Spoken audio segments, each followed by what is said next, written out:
You ask Tiger to solve. This deals with linear equations with one unknown. The final result is b equals 2. Let's solve it step by step. Simplify the expression. Simplify the arithmetic. Group like terms. Simplify the arithmetic.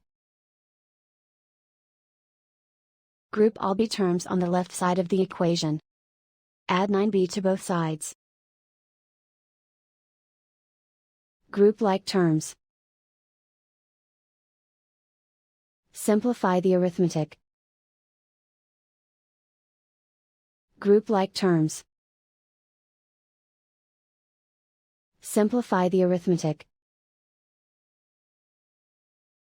Group all constants on the right side of the equation. Add 17 to both sides. Simplify the arithmetic.